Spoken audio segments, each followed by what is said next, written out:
నాన్న, ఒక మంచి కథ చెప్పవా? సరే తల్లి, చెబుతా.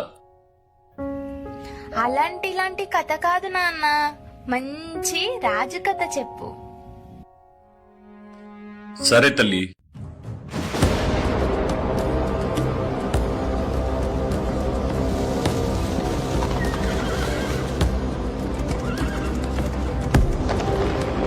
ఈ కథ వెలుగుని పంచే దేవుళ్ళది కాదు,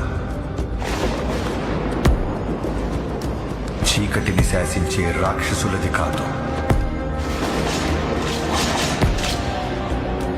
ఆ రాక్షసులని ఆడించే రావణుడిది కాదు. ఈ కథ రాజ్యం లేకుండా యుద్ధం చేసిన ఒక రాజుది.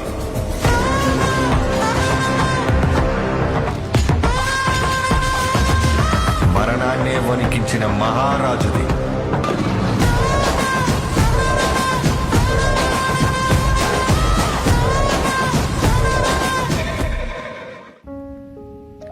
అసలు ఆ రాజు ఎందుకంత గ్రేట్ నాన్న?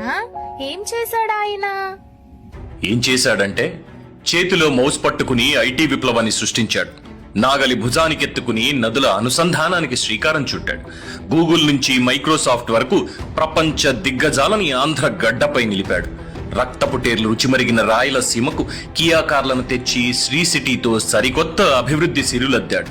నాటి సైబరాబాద్ నిర్మాణం నుంచి నేటి అమరావతి వరకు, హైటెక్ సిటీ నుంచి క్వాంటమ్ కంప్యూటింగ్ వరకు, ఈ గవర్నెన్స్ నుంచి రియల్ టైం గవర్నెన్స్ వరకు అన్నా క్యాంటీన్లతో 5 రూపాయలకే పేదోడి కడుపు నింపిన, స్త్రీ శక్తి అంటూ ఆడపడుచుల జీవితాల్లో వెలుగు నింపిన, జన్మభూమి అంటూ గ్రామాభివృద్ధిలో ప్రజలను భాగస్వామిని చేసిన, P4 మోడల్ అంటూ పేద కుటుంబాలను బంగారు కుటుంబాలుగా మార్చిన, నాడు విజన్ 2020 అయినా నేడు విజన్ 2047 అయినా ప్రపంచ వేదికపై తెలుగు జాతి గౌరవాన్ని నిలిపేలా సరికొత్త చరిత్రను తన సిరాతో లిఖిస్తున్నాడు. బాగుంది నాన్న. ఇవన్నీ చేస్తున్న రాజుని ఎవ్వరూ ఇబ్బంది పెట్టలేదా? అవును తల్లి, పళ్ళు ఉన్న చెట్టుకే రాళ్ల దెబ్బలన్నట్లు అలానే ఈ రాజును కూడా దుండగులు పలుమార్లు గాయపరిచారు. మయసభలో తన కన్న తల్లి సైతం ఆ దుండగులచే దూషించబడింది. అబద్ధాలతో ప్రజలను నమ్మించి మోసం చేసి తన ప్రజలను రాజుకు దూరం చేశారు. అవునా? అప్పుడు ఏం జరిగింది నాన్న? జీవితంలో ప్రతి అడుగు ఒక యుద్ధమే. ఆ గాయం ఆయన్ని ఆపలేదు. మళ్లీ దుండగులపై పోరాటం మొదలుపెట్టి వస్తున్నా మీకోసం అంటూ 10 ఏళ్లుగా అట్ట కట్టిన అహంకార పాలనను ప్రశ్నిస్తూ 6 వయసులో 2800 కిలోమీటర్ల పాదయాత్రతో ప్రజల్లో నమ్మకాన్ని తిరిగి నింపాడు. నవ్యాంధ్ర తొలి ముఖ్యమంత్రిగా పట్టాభిషిక్తుడై ప్రజల గుండెల్లో మళ్లీ తిరిగి తన స్థానాన్ని పదిలం చేసుకున్నాడు. వావ్! ఆ తర్వాత రాజు ఏం చేశాడు నాన్న? ఏం చేశాడా? కట్టుబట్టలతో అనాథగా మిగిలిన ఆంధ్రప్రదేశ్ కి అండగా నిలిచాడు. చిరునామా లేని రాష్ట్రానికి రాజధాని అమరావతి అంటూ ఒక్కొక్క ఇటుక పేర్చాడు. గోదారమ్మని కృష్ణమ్మని కలిపి రాయలసీమ దాహార్తిని తీర్చాడు. ఆ 5 ఏళ్లు రేయింబవళ్లు రాష్ట్రం కోసం తన కష్టాన్ని ఖర్చు చేశాడు. కానీ ఆ తర్వాత జరిగిన యుద్ధంలో ప్రజలను ఏమార్చి తన నమ్మకాన్ని ఒక రాక్షసుడు దోచుకున్నాడు. రాజ్యాహంకారంతో ఆయన్ని దారుణంగా విమర్శించాడు. తన ఇంటి మహారాణిని గౌరవ సభ సాక్షిగా కౌరవులంతా కలిసి తోలనాడారు. అబద్ధాలు చెప్పి తనని చెరసాలలో బంధించారు. అయ్యో, ఆ రాజు నిజంగా తప్పు చేశాడా నాన్న? నిప్పుకు చెద పట్టదన్నది ఎంత నిజమో, నా రాజు తప్పు చెయ్యడన్నది అంతే నిజం తల్లి. ఆయన్ని అన్యాయంగా బంధించారు. పాపం.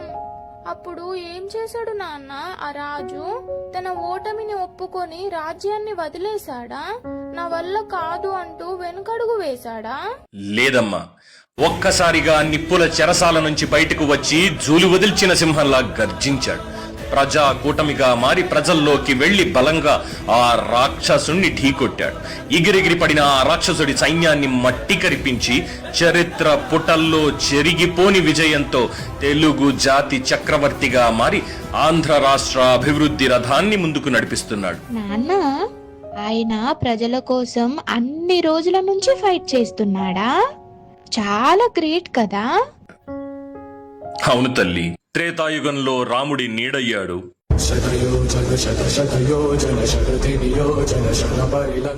ద్వాపర యుగంలో కృష్ణార్జునుల రథకేతనమై గర్జించాడు,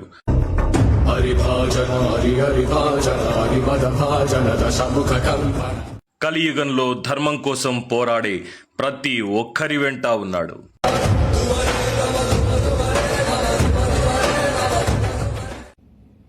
ఇంతకీ ఆ రాజు ఎవరు నాన్న? ఆయన పేరేంటి? 9 సార్లు ఎమ్మెల్యేగా గెలిచిన ఏకైక నాయకుడు, 4 సార్లు ముఖ్యమంత్రిగా చక్రం తిప్పిన ప్రజా సేవకుడు, ప్రపంచ పటంలో తెలుగు జాతి గౌరవాన్ని నిలబెట్టిన లీడర్, గతాన్ని గౌరవిస్తూ వర్తమానాన్ని నిర్మిస్తూ భవిష్యత్తును శాసించే administrator, CEO of Andhra Pradesh, one and only Nara Chandrababu Naidu అనే నేను